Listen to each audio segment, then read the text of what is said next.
بلال ضنگی لە تۆ زوڵالترە. ئەلەمەوە بۆمان دەرەکەوێ بانگ چییە؟ عیبادەتێکە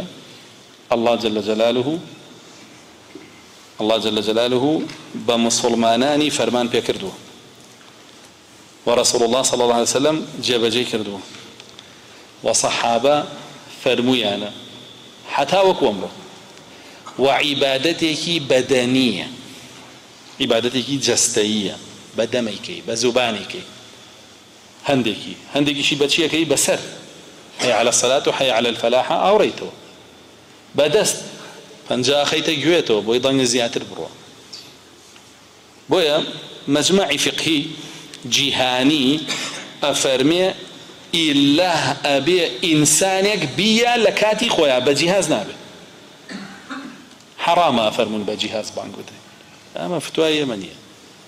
حتى مفتیەکانی سووریا بەو شەق و شەڕیەی خۆیان ئەوان پرسیارەکە ئەنێرن بۆ مەجمەعی فقهی عالەمی کە جوابیان ئەدەنەوە ئەو مفتیە شەق و شەڕانی سووریا خۆ دیوتان یا بەشار یا بەشار ئەو جەماعەتە بەو قێزەونی خۆیانەوە ڕازیە بن بانکە بدرێ و نەیکەن بە جیهاز.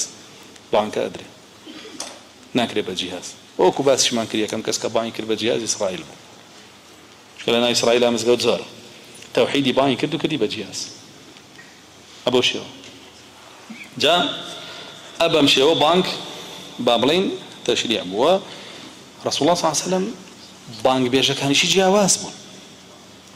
ئەیفەرموو بیلال بە شەو بانگە عەبدوڵای کوڕی مەکتوم بە ڕۆژ بانگە بخۆنەوە هەتا وەکو عەبدوڵا بانگە کە ئەو بانگە معنای ئەوەیە طەلع الفەجر و فەجر دەرچووە فەجری صادق و ئەنجا ئیتر دەست لە خواردن و خواردنەوە هەڵگرنەوە کەواتە ئەمە عیبادەتە.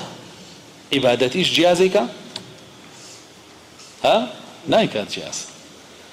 حتى مجمعی فقهی قساکە لەسەر چیش لەسەر بانگی ئێزگەکان کەناڵەکان ئەفەرمێ بانگ لە مزگەوتە درێ بۆ کۆکردنەوەی خەڵک لە نوێژ بۆ نوێژ لە ئیزگایە نادرێ ئەوەش بە دروست نازانێت. تو بابزان خەڵک چیەکە بەم دینە خۆ فتوای کەسانێکن هەمووی معتەبەرن لای هەموو دەوڵەتەکان و نوێنەری هەموو دەوڵەتەکانی تیایە هی زانانی هەموو دەوڵەتەکان و لەوێ فتوایانەوە. ئیتر سەیرم لێ خەڵکێک دێ مخالفەی ڕەسوڵ اللهکە مخالفەی سەحاباکە مخالفەی تابعینەکە هی تابعی تابعینەکە تا ئەمڕۆ مخالفەی معلەماکانەکە و دوایش مخالفەی هەموو ئەو مەجامیع فقهیانەکە کە بوونیان هەیە. ئەمە لەبارەی بانگەوە.